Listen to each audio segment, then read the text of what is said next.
Hello दोस्तों, क्या आप मेरे को सुन पा रहे हैं? We are live. तो अगर आप हमें सुन पा रहे हैं तो जरूर कमेंट्स करके बताइए।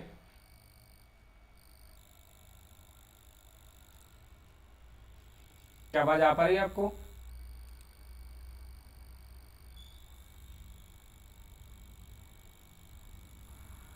हेलो, क्या आवाज़ आ पा रही है आपको? क्या आप सुन पा रहे हैं दोस्तों? अगर सुन पा रहे हैं तो आज का टॉपिक आपके लिए है। देखिए, बहुत ज़्यादा बच्चे कमेंट्स कर रहे थे कि सर क्या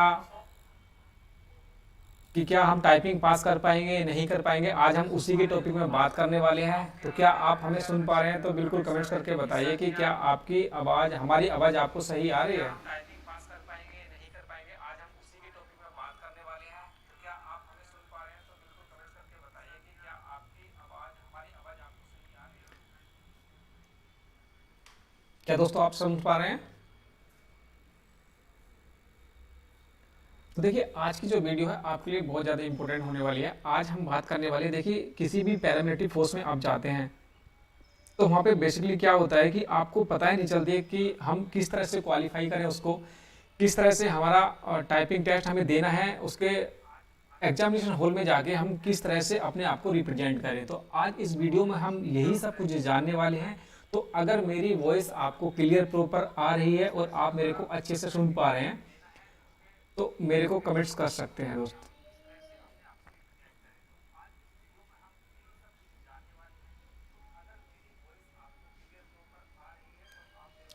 चलिए कोई नहीं, जैसे जैसे जुड़ते रहेंगे बच्चे उनके हम कमेंट्स लेते रहेंगे। तो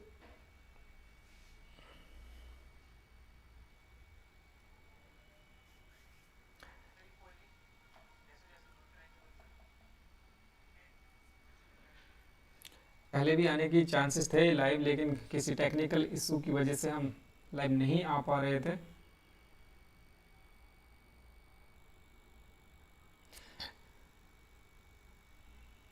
शाह जी जुड़ गए हैं। शाह जी आपको गुड आफ्टरनून।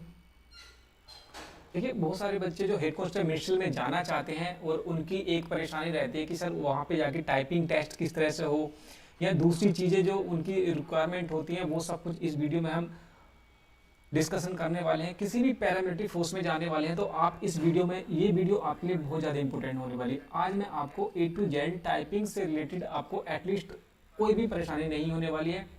मैं वो सब कुछ आपको बता दूंगा जो मेरे साथ बीती है। जहाँ मैंने सीआरपीएफ की, एसएसबी की, बीएसएफ की, जितनी भी मैंने अपनी टाइपिंग टेस्ट दिया है वो सारा कुछ अपना एक्सपीरियंस आपके साथ शेयर करूंगा, जिससे कि आपको एक भी रुपए की इतरत्ती भर की भी आपको परेशानी नहीं आएगी। अगर वो फॉलो कर लिया आपने तो देखिए आप किसी भी टाइपिंग टेस्ट में आप फेल नहीं होंगे। देखिए, बच्चे बहुत ज़्यादा पूछते हैं कि यार एसएससी जीडी के बारे में मैं लगातार बोल रहा हूँ क्योंकि वो बड़ी वैकेंसी है, उसमें बच्चे ज़्यादा अपियर होते हैं, लेकिन हम इसको भी हेड कांस्टेबल मिनिस्टर को नज़रअंदाज नहीं कर सकते। ये भी आपके लिए बहुत अच्छी वैकेंसी रहती है। तो इस पर ऐसा नहीं है कि इस पर हम फोकस ना करें। तो ये भी हमारे लिए एक मेन अपनी वैकेंसी, तो उसके बारे में भी आपको अवेयर करना हमारे लिए ज़रूरी हो जाता है। राइट हैंड साइड में टैटू है, टैटू तो निकाल लीजिएगा। टैटू तो देखिए, आज का जो टॉपिक है हमारा ओनली आपकी ये टाइपिंग टेस्ट से रिलेटेड है। टाइपिंग टेस्ट से रिलेटेड है। आप अगर नए हमसे जुड़ रहे हैं तो चैनल सब्सक्राइब कर लीजिएगा और वीडियो अपने अपने स्टेटस पे लगा दीजिएगा, जिससे कि और भी बच्चे इससे जुड़ सकें। तो जो बच्चे हमसे जुड़ेंगे वो बेनिफिट लेंगे। आज का जो टॉपिक है हमारा टाइपिंग से रिलेटेड है। तो देखिए, पहले हम स्टार्ट करते हैं। जैसे जैसे बच्चे जुड़ते रहेंगे हमारा कारवां चलता रहेगा। तो अगर हम बात करें देखिए टाइपिंग की, तो क्या है टाइपिंग। टाइपिंग में जो टेस्ट है वो स्टार्ट कर देते हैं हम, बच्चे जुड़ते रहेंगे। तो पहला क्वेश्चन हम ले लेते हैं जो बच्चों का अधिकतर होता है। देखिए, किसी भी फोर्स की टाइपिंग हम कैसे पास करें। किसी भी फोर्स की टाइपिंग की अगर हम बात करें तो कैसे टाइपिंग पास करें, इस वीडियो में यही सब कुछ होने वाला है। पहले क्या होगा, देखिए आपको मैं रणनीति बताऊंगा कि किस तरह से आपको टाइपिंग की स्टार्टिंग करनी है और क्या आपका रहने वाला है। आपके कमेंट्स मैं पढ़ पा रहा हूँ। और मैं धीरे धीरे आपके रिप्लाई भी करूंगा, और जो आपकी जानकारी देनी वो भी मैं इसके साथ दूंगा। और लास्ट में एक हम क्वेश्चन सेशन रखेंगे जिसमें आप अपने क्वेश्चन जितने भी हैं वो मुझे से पूछ सकते हो। तो देखिए, पहला टॉपिक जो हम होगा हमारा वो होगा आपकी रणनीति, कि क्या हमें रणनीति अपनानी चाहिए। दूसरा क्या होगा, क्या सावधानी, जी हाँ, क्या सावधानी आपको इसमें बरतनी होगी टाइपिंग टेस्ट को देते समय या टाइपिंग टेस्ट करते समय। क्या क्या तौर तरीके अपनाना होगा आपको कि जिससे कि आप किसी भी टाइपिंग टेस्ट में फेल ना हो।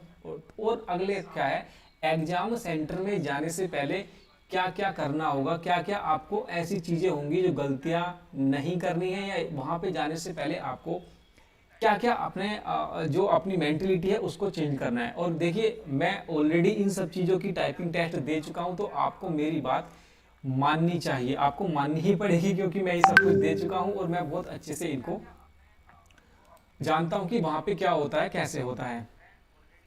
बच्चे जुड़ रहे हैं और क्वेश्चन पूछ रहे हैं।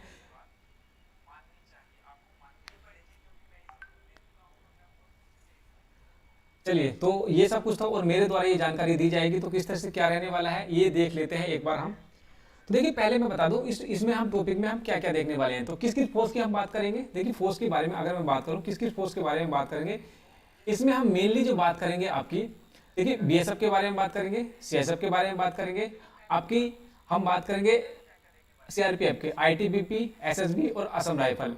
ये 4-5 आपकी फोर्सें हैं जिसमें हम हेड कांस्टेबल एज ए बाबू हम जाते हैं। क्लर्क की नौकरी मानी जाती है, क्लर्क आप माने जाते हैं हेड कांस्टेबल।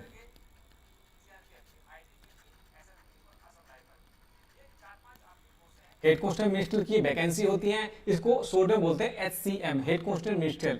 तो इसमें क्या क्या होता है, देखिए, हेड कांस्टेबल मिनिस्टर की वैकेंसी से रिलेटेड मैंने बहुत अच्छी वीडियो बना दी है जिसमें आपको पूरी जानकारी होगी कि किस तरह से आप आगे बढ़ सकते हैं, क्या क्या कर सकते हैं, कांस्टेबल जीडी से कैसे अच्छी और क्या क्या इसमें फैसिलिटी मिलती हैं। तो अगर मैं बीएसएफ की बात करूं और सीएसएफ की बात करूं, ये दोनों ही अच्छी हैं, सीआरपी। लेकिन इसमें क्या है पता है, आईटीबीपी में अभी जो हेड कांस्टेबल मिनिस्टर होते हैं वो ड्यूटी भी देते हैं, वो कंप्यूटराइज हेड कांस्टेबल मिनिस्टर, मतलब उनको ड्यूटी भी दी जाती है, कंप्यूटराइज वर्दी भी पहनाई जाती है, सब कुछ उनको निकाल ही दिया है। वो तो सिपाही मानो उनको, तो कि वहां पे ड्यूटी वूटी सब चलती है। तो इसकी जो आईटीबीपी की जो है ना, थोड़ा सा मुश्किल है, बाकी सब जितने भी हैं। और यहाँ पे असम राइफल में भी आपको ड्यूटी डंडा ये सब कुछ लगता है, इसमें भी थोड़ी सी परेशानी पड़ती है। लेकिन एसएसबी की सबसे अच्छी जो मैं बता दूं शॉर्ट वर्ड में, सबसे अच्छी जो हेड कांस्टेबल मिनिस्टर की होती है वो सीआरपीएफ की होती है। सीआरपीएफ की मैंने बहुत ज़्यादा क्लोज से देखी है, उसमें काफ़ी अच्छा आपका स्कोप भी होता है, रेस्पेक्ट भी काफ़ी अच्छी होती है। दूसरी जितनी भी फोर्स हैं उसमें आपको ड्यूटी भी लगती है, और कभी कभी ड्यूटी भी लगती है, आउट ड्यूटी भी करनी पड़ जाती है, उसमें कोई भी बड़ी परेशानी वाली बात नहीं है। अगर मैं इसमें मोटी मोटी बात करूं, देखिए यहाँ पे लिखा है details of typing like speed. तो इसमें क्या आएगा, इसमें अगर मैं बात करूं, देखिए, किसी भी टाइपिंग टेस्ट की अगर हम बात करें तो आपको नॉर्मली अगर इंग्लिश में जाते हैं तो इंग्लिश में कितनी टाइपिंग होती है, 35 वर्ड पर मिनट होता है इसका। और हिंदी का आपका नॉर्मल सभी में आपका हिंदी का जो होता है वो 30 वर्ड पर मिनट होता है। तो इसमें कोई भी चेंजिंग नहीं होता है, आपका हिंदी इंग्लिश दोनों ही चलते रहते हैं। हिंदी की आपकी 30 वर्ड पर मिनट और इंग्लिश की आ जाएगी 35 वर्ड पर मिनट। अब 35 वर्ड पर मिनट होता है और 10 मिनट का आपको टाइम मिलता है, तो 10 मिनट का आपको टाइम मिल गया। और स्टॉक का क्या हिसाब किताब है, देखिए, स्टॉक का होता है जैसे आपको 35 वर्ड पर मिनट इंग्लिश की मान ले, चलो हिंदी की मान लेते हैं, हिंदी की 30 मिनट की 30 वर्ड पर मिनट होते हैं, और 10 मिनट की आपकी टाइपिंग हो गई। तो आपको कितने वर्ड निकालने हैं, 300 वर्ड आपको निकालने हैं। ये तो हो गई वर्ड की बात। लेकिन जब हम बात करते हैं कि आपको स्टॉक की, तो स्टॉक कितने हो गए, देखिए, एक वर्ड का आपका 5 स्टॉक होते हैं, तो 5 या 15, मतलब आपको 1500 की आपको प्रेस करनी होंगी, आपको किसी भी एग्जाम को, किसी भी टाइपिंग टेस्ट को क्वालिफाई करने के लिए। तो ठीक है, आपको टोटल कितनी की प्रेस करनी होंगी, 1500। जी हाँ, 1500 आपको की प्रेस करनी होंगी। 1 2, मतलब मान लीजिए कि आपका जो एक वर्ड हो गया, एक वर्ड हो जाएगा आपका ए बॉय इज गुड। अगर हम ये मान लें तो ए एक स्टॉक हो गया, बॉय 3 और 1 4 हो गया, 4 और 2 6, मतलब ये टोटल आपके 6 स्टॉक हो जाएंगे। ए बॉय इज तक 6 स्टॉक हो जाएंगे, एक वर्ड बन जाएगा ए बॉय इज। एक वर्ड हो जाएगा और एक्स्ट्रा हो जाएगा। 5 स्ट्रोक का एक वर्ड होता है। उसके बाद आपकी गलतियां कटती हैं। देखिए गलतियां कितनी कटती हैं, आपकी 10% गलतियां कट जाती हैं, 10% आपकी गलतियां माफ हो जाती हैं। मतलब आपने अगर उनको शुद्ध जो वर्ड है, बिल्कुल करेक्ट वर्ड जो है वो आपको हिंदी के 300 और इंग्लिश के 350 वर्ड उनको चाहिए किसी भी फोर्स में, और आपकी जो गलतियां हैं वो 10% की आपकी गलती माफ हो जाती हैं। उसके बाद आपकी एक्यूरेसी देखी जाती है। तो इसमें हम बात करने वाले बीएसएफ की, सीएसएफ की, सीआरपीएफ की, आईटीबीपी, एसएसबी और असम राइफल की, इसमें हम बात करने वाले हैं। अगर आगे चले तो इसमें रणनीति क्या रहने वाली है। देखिए मेन जो हमारा रहता है कि भाई हम किस तरह से पढ़ेंगे, किस तरह से क्या करें, हमें समझ नहीं आता वहां पे। देखिए अभी तक भी मैं घबरा जाता हूँ टाइपिंग करते हुए। मेरे को 6-7 साल 7-8 साल से लगातार कंटिन्यू मैं टाइपिंग कर रहा हूँ, फिर भी मेरे को परेशानी आ जाती है। मैं बिल्कुल बताऊंगा सोमपाल, आपके कमेंट्स में पढ़ रहा हूँ का फॉर्म भरते समय फोटो का बैकग्राउंड कैसे होना चाहिए। देखिए मैं आपके सारे कमेंट्स पढ़ रहा हूँ। एक बार मैं अपनी स्लाइड जितनी भी मैं आपको जानकारी देना चाह रहा था वो एक बार कंप्लीट हो जाए, उसके बाद मैं आपको कंटिन्यू आपके जो जितने भी सवाल हैं वो एक सेशन रखेंगे और सारा कुछ मैं आपको क्लियरली बता दूंगा। तो सबसे पहले जो इसमें पॉइंट बताते हैं, हमें डर निकालना है कि हम नहीं कर सकते। हमारी परेशानी क्या होती है, जो हमारा पहला पॉइंट है कि हमें डर निकालना है कि हमसे भी टाइपिंग नहीं होगी। क्योंकि हम किसी भी ट्रेनिंग सेंटर, किसी भी टाइपिंग सेंटर में जाते हैं तो वहां पे पता है क्या, जो साथ के लड़के होते हैं उनकी 45 वर्ड पर मिनट निकल रही है, किसी की 75 वर्ड पर मिनट निकल रही है। मैं आपको बता दूं मेरी 60 वर्ड पर मिनट आपकी निकलती थी टाइपिंग, जब मैं टाइपिंग टेस्ट सीख रहा था। तो अपने आप को घबराना मत कि भाई मेरे से तो टाइपिंग होगी नहीं, मैं फॉर्म भरूं नहीं भरूं। जिसकी भी वैकेंसी आती है हेड कांस्टेबल की, आप फॉर्म जरूर भरिएगा। उसमें क्या है, टाइमिंग मिल जाता है, टाइम मिल जाता है, 2-4 महीने का टाइम मिल जाएगा, आप सीख जाएंगे। 2 से 4 महीने का टाइम मिल जाता है, या ज्यादा का भी मिल जाता है, कभी कभी तो 8 से 10 महीने का टाइम मिल जाता है। आप उतने दिन में सीख जाएंगे अगर लगन से आप उस सबको करेंगे तो डरना नहीं है। कोई भी चीज है इनिशियल से स्टार्ट होती है और धीरे धीरे धीरे करते आप एक्सपर्ट बन जाएंगे। दूसरी क्या है इसमें आपको ध्यान रखना है, स्टार्टिंग में जितना हो सके ज्यादा से ज्यादा टाइपिंग करनी है। ज्यादा से ज्यादा टाइपिंग मीन्स कि देखिए आप गलतियां करेंगे, ओब्वियसली गलतियां करेंगे, उसको ध्यान नहीं देना कि यार नहीं हो रहा। ये जो है ना ये दर्द करने लगेंगे, आपके जितने भी ये हाथ है ना ये दर्द करने लगेंगे, लेकिन आपको रुकना नहीं है। स्टार्टिंग में जितनी आप अपने रिवीजन करेंगे, कीबोर्ड याद करेंगे, उतना आपके लिए अच्छा होगा। तो ज्यादा से ज्यादा स्टार्टिंग में इनिशियल स्टेज में आपको बहुत ज्यादा टाइपिंग करनी है। मतलब एक बार को लग जाना है आपको, इन सब चीजों में, इधर उधर की चीजों में नहीं करना। दूसरी जो सबसे इंपॉर्टेंट चीज है, जो मैंने भी गलतियां की थी, आपको बैक स्पेस का प्रयोग नहीं करना बिल्कुल भी। अगर आप अभी स्टार्ट कर रहे हैं टाइपिंग तो देखिए बैक स्पेस का आप बिल्कुल यूज नहीं करेंगे। अगर बैक स्पेस यूज करते हैं तो अभी तुरंत अभी इसको छोड़ दीजिए। इसमें परेशानी क्या आती है, उसमें परेशानी आती है कि आपकी जो टाइपिंग स्पीड है वो भी कम हो जाएगी, और आपका जो स्पीड है ना वो कम हो जाएगी, एक्यूरेसी कम हो जाएगी। आपका ध्यान जो है ना, ये जो कन की उंगली है वो डायरेक्ट उसी बैक स्पेस की तरफ भागेगा। तो अभी भी आपके पास टाइम है, अभी नियर बाई कोई भी टाइपिंग टेस्ट नहीं होने वाला, तो आप इसको छोड़ दीजिए बिल्कुल।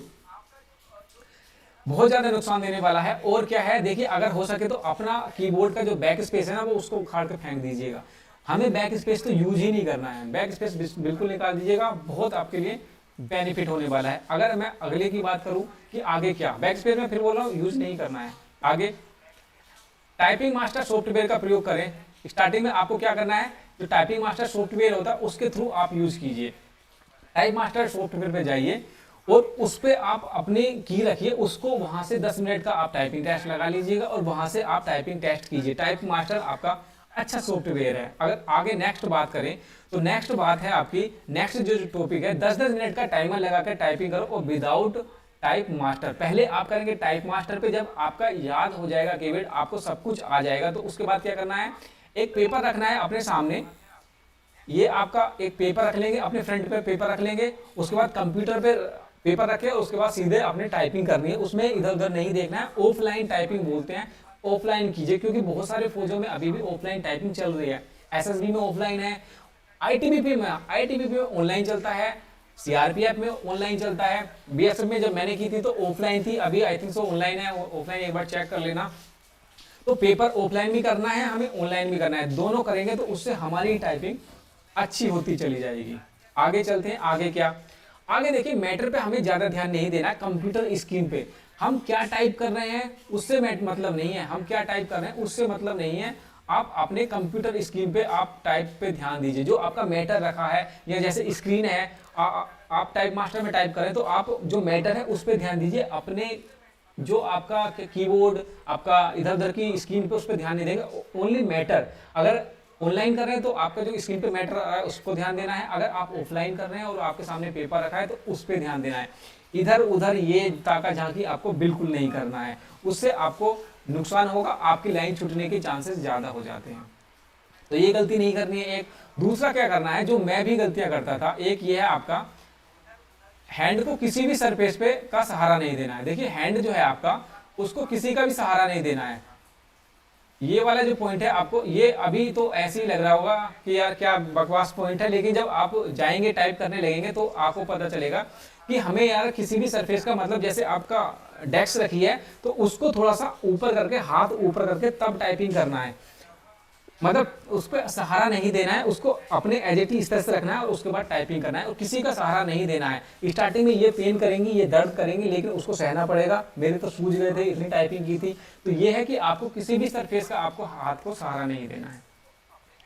अगला पॉइंट, और जो सबसे ज्यादा महत्वपूर्ण है, अपने पीछे किसी व्यक्ति को, ये वाला जो है ना आपका, कि अपने पीछे किसी व्यक्ति को जरूर खड़े कीजिए। जब आप टाइपिंग कर रहे हैं ना यहाँ पे, तो 2-3 बंदे अपने पीछे खड़े कर लीजिए। उससे क्या है कि आपका जो ध्यान है ना वो भंग होगा। पीछे खड़े हो जाते हैं ना, थोड़ा घबराहट होती है कि यार मैं कहीं गलत तो नहीं कर रहा, यार मेरा पेपर तो नहीं छूट रहा, मेरा ऐसे तो नहीं हो रहा। तो उससे क्या है कि आपका जो कॉन्फिडेंस है ना वो बढ़ेगा।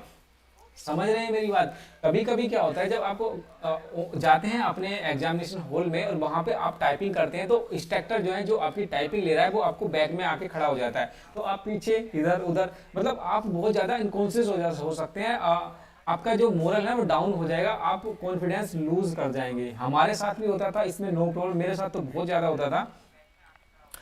इसलिए अपने पीछे 1-2 बंदे को जब भी आप टाइप करें तो पहले एक आधा बार ऐसी कर ली, उसके बाद जब कोई आपकी रूटीन में वर्क में आ जाए तो 1-2 बंदे को पीछे टाइप में जरूर लग ले, क्योंकि उससे क्या है आपका कॉन्फिडेंस हाई हो जाएगा। ये आप मस्ट कीजिए, जो मैं पॉइंट बता रहा हूँ आपके लिए बहुत अच्छे होने वाले हैं।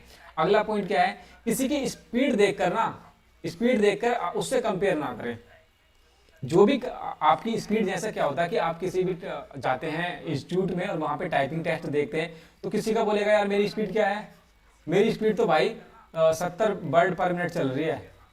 तो कोई बोलेगा यार मेरी तो 45 वर्ड पर मिनट चल रही है, और आप देखोगे यार आपकी कितनी है, मेरी तो यार 20 वर्ड पर मिनट है। तो बोले यार जब इनका ही नहीं हो रहा तो मेरा कहाँ से हो जाएगा। या कोई बोलेगा यार मेरी तो 10 वर्ड पर मिनट है। मतलब किसी से कंपेयर नहीं करना अपने आप को। आप इनिशियल स्टेज पे आप सीखो, जब आपको 1-1.5 साल या 6-7 महीने 8-10 महीने हो जाएगा तो आपको कीबोर्ड रम जाएगा और आपकी उंगलियां अपने आप ऑटोमेटिक वर्ड में बाजेंगी और उसमें आपको बहुत ज्यादा अच्छा मिलेगा। तो डरने की बात कुछ नहीं है। अगले उस पे चलते हैं स्लाइड पे, उसमें मैं आपको बताता हूं कि देखिए एग्जाम हॉल, जब आप जाएंगे एग्जाम हॉल में और आप एग्जाम देने के लिए जाएंगे, आपने टाइपिंग कर ली, ठीक ठाक आपकी टाइपिंग होगी, बैक स्पेस का यूज नहीं करते, बाकी सब आपने फॉलो कर लिया, तो क्या उसके बाद क्या करेंगे। तो देखिए एग्जाम हॉल में क्या होता है, देखना है कि आपकी कीबोर्ड जो है, जो कीबोर्ड है या की है वो सही स्थिति में है। आपका कैप्स लॉक आप उसको चेक कर लीजिएगा कि क्या कैप्स लॉक ठीक चल रहा है, नहीं चल रहा, ऑन है, ऑफ है, क्या है, उसको एक बार जरूर देख लीजिएगा। वो आपके लिए बहुत इंपॉर्टेंट हो जाता है। क्यों, कैसे हो जाता है, देखिए आप जब जाते हैं तो वहां पे आपको कीबोर्ड, ऐसा तो है नहीं कि ब्रांड न्यू आपको कीबोर्ड देंगे, अधिकतर तो देते हैं न्यू, लेकिन कभी कभी ऐसा होता है कि आपको कोई भी ब्रांड न्यू नहीं देगा। तो उसमें क्या होता है कि उसमें परेशानी आ जाती है। तो आप चेक कर लीजिएगा कि क्या मेरे पास जो कीबोर्ड है, जो मेरे को कीबोर्ड दिया गया है वो सही है, नहीं है तो मैं, मेरे पास जो इंस्ट्रक्टर है जो मेरी टाइपिंग टेस्ट ले रहे हैं उनको मैं बोलूं कि भाई क्या परेशानी है इसमें, ये ठीक है नहीं है। तो आप कभी भी टाइपिंग करने से पहले एक बार अपना कीबोर्ड जरूर देख लीजिएगा कि कीबोर्ड आपका सही होना चाहिए, उसकी जो की है वो अंदर प्रेस हो रही है, नहीं हो रही, क्या हो रहा है क्या नहीं। उसके बाद अपना जो टाइपिंग स्टार्ट करने से पहले आप ये कैप्स लॉक चेक कर लीजिएगा, क्योंकि आपकी जो टाइपिंग होती है ना वो लोअर केस में होती है। एक वर्ड आपका फर्स्ट वाला जो होगा दा वाला ऐसे होता है, जो पहले होगा आपका दा, मतलब टी जो होगा आपका बड़ा होगा, बाकी जितने भी होंगे वो लोअर केस में होंगे। तो अगर आपका कैप्स लॉक ऑन होगा तो ये सारे के सारे आपके कैपिटल लेटर में चल जाएंगे, वो आपकी मिस्टेक मानी जाएगी। तो कभी भी टाइपिंग करने से पहले एक बार कैप्स लॉक ऑन ऑफ जरूर चेक कर लेना। न्यूमेरिकल नंबर वाला भी चेक कर लेना कि भाई खुला है नहीं, कभी कभी न्यूमेरिकल नंबर आ जाते हैं तो वहां पे क्या टाइमिंग सही रहेगी, क्योंकि एक बार ये चेक जरूर कर लेना। उसके बाद आगे क्या, आगे बताता हूँ डोंट यूज बैक स्पेस। मैं फिर इसको बार बार बोल रहा हूँ मैं कि मैटर की, हाँ, बैक स्पेस कभी भी आप यूज नहीं करेंगे।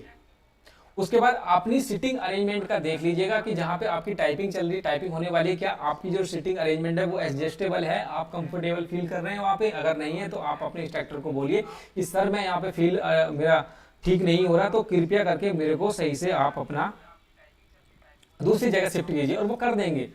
अगली चीज जो मोस्ट इंपोर्टेंट चीज है, अगर आपकी टाइपिंग मान लीजिए 80 वर्ड पर मिनट भी है, 90 वर्ड पर मिनट भी है, और आपने ये गलती कर दी, ये मैटर की लाइन छोड़ दी, तो आप क्वालिफाई नहीं है, आप डिस्क्वालीफाई हो जाएंगे। मैटर की लाइन नहीं छोड़नी है आपको, कुछ भी हो जाए मैटर की लाइन आपको नहीं छोड़नी है। कुछ भी हो जाए मैटर की लाइन तो छोड़नी है, चाहे स्पीड और थोड़ी सी कम आ जाए। आपकी 35 मांग रहे हैं तो 35 मांग रहे हैं तो आपकी 40 भी आ गई, तो ये मत सोचिए कि मैं 50 की निकालूंगा, नहीं, मेरी 40 आ रही है तो 40 ही रहने दूंगा, लेकिन लाइन मत छोड़ दे। लाइन छोड़ दोगे ना तो आप वहीं डिस्क्वालीफाई हो जाओगे, तो आपकी लाइन नहीं छूटनी चाहिए। और एक चीज बता दूं, अगर आप सोच रहे हैं ना कि गलत फहमी में जी रहे होगे कि भाई मेरी तो टाइपिंग 30 की मांगी है हिंदी की, अगर मान लो आपकी टाइपिंग हिंदी की 30 की मांगी है और आपकी कितनी आ रही है, 35 की आ रही है, या मान लो 40 की आ रही है, तो मैं वहां जाके क्वालिफाई कर जाऊंगा? गारंटी नहीं है। गारंटी नहीं है कि आपकी 30 की मांगी और आपकी 35-40 की टाइपिंग आ रही है तो वहां पे आप क्वालिफाई कर जाओगे, नहीं कर पाओगे। अगर आपकी 30 की टाइपिंग मांगी है तो वहां पे कम से कम 40 से 45 की आपकी टाइपिंग होनी चाहिए, तब जाके वहां पे क्वालिफाई कर पाओगे। ये मैं अपना एक्सपीरियंस बता रहा हूँ कि वहां पे 5-6 की तो आपकी ऐसी नॉर्मल गायब हो जाएगी कि कीबोर्ड पे बैठने में घबराहट में, यार पास होऊंगा नहीं होऊंगा, या दूसरी चीजों में आपकी 5 से 6 या 10 तो आपकी नॉर्मल चली जाएगी। अगर 30 की मांगी ना, अगर आपकी 40-45 की निकलती है तब जाके कहीं निकल पाएगी, बड़ी मुश्किल में। तो ये सब चीजें थी, आपको इन चीजों का ध्यान रखना है, आपको बहुत ज्यादा बेनिफिट मिलने वाला है। अगर आपको कोई क्वेरी है तो आप मेरे को पूछ सकते हैं। अब हम एक सेशन रख सकते हैं कि भाई किस तरह से क्या करना है, तो आपके मैं आप कमेंट्स पढ़ता हूं, क्या है आप अपने कमेंट्स मेरे को दे सकते हैं। अब मैं आपके कमेंट्स पढ़ने के लिए रेडी हूं, तो आप अपने बता सकते हैं क्या क्या परेशानी है। पवन जी बोल रहे हैं 2018 वालों की टाइपिंग डेट कब आएगी। देखिए 2018 की जो एसएसबी की बात करें, किसकी बात करें, पहले तो पवन जी आप मेरे को क्लियर कीजिए कि आप किसकी बात करें। देखिए दोस्तों, अगर चैनल पर पहली बार आए हो ना तो चैनल सब्सक्राइब कर लीजिएगा यार, हम इस तरह की वीडियो आपके लिए लाते रहते हैं, तो चैनल सब्सक्राइब कर लीजिएगा और लाइक कर दीजिए, शेयर कर दीजिएगा यार, थोड़ा बच्चे और जुड़ जाएंगे तो और अच्छा लगेगा। तो अब हम बात करते हैं आपके कमेंट्स पे। तो एमडी बोल रहे हैं एसएसबी की रनिंग कब होगी। देखिए एसएसबी की जो रनिंग है अभी आपकी चल रही है तैयारी, जो भी है जल्दी ही आपकी इन्फॉर्म कर दिया जाएगा, कम से कम 3-4 महीने तो आपके लग ही जाएंगे।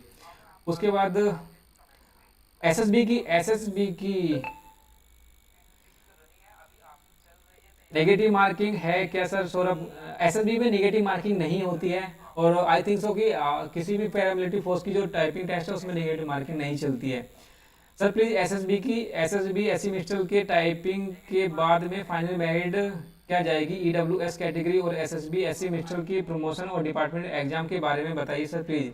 अविनाश जी बोल रहे हैं, तो अविनाश जी मैं बता दूं आपको, देखिए टाइपिंग की मेरिट क्या जाएगी अभी तक तो कुछ क्लियर नहीं है, लेकिन मैं आपको बता दूं कि इससे पहले 2015 की जो मेरिट थी वो आपकी 53 पे गई थी जर्नल की, 58 पे गई थी किसकी, ओबीसी, इस तरह से नीचे गई थी क्योंकि पेपर बहुत ज़्यादा हार्ड था। रहा डिपार्टमेंट एग्जामिनेशन का, तो मैं बता दूं आपकी एएसआई बनने के बाद हेड कांस्टेबल आज आप भर्ती होंगे, उसके बाद एएसआई बनेंगे, एएसआई के 3 साल बाद आप अपना डिपार्टमेंटली एग्जाम दे सकते हैं, ओनली एसआई के लिए, किसी दूसरे उसमें नहीं जा सकते कैडर में, आप ओनली टेक्निकल में ही रहेंगे।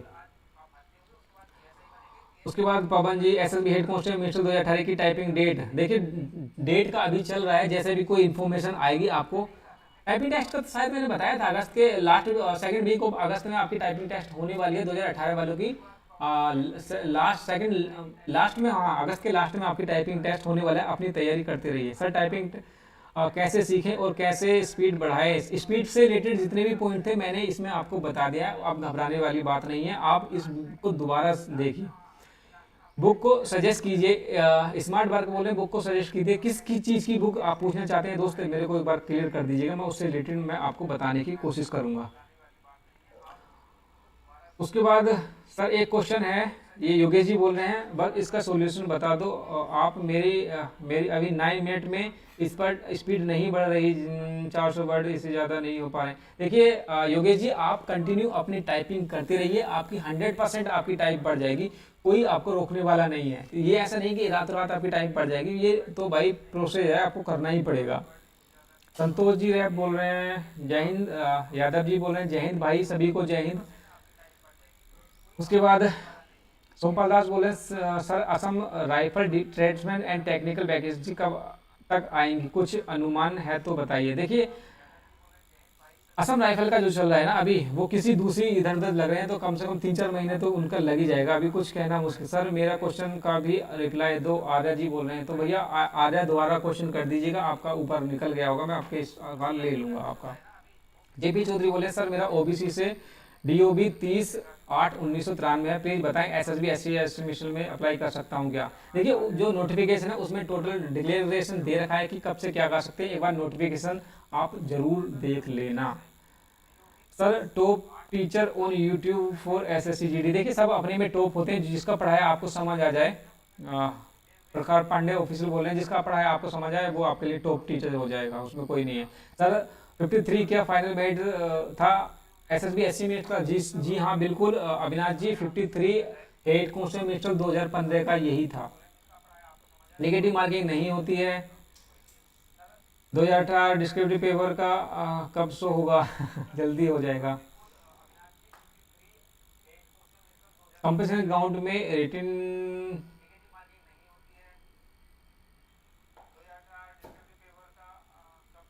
नेगेटिव मार्क का बता दिया भाई मैंने, नहीं होगा।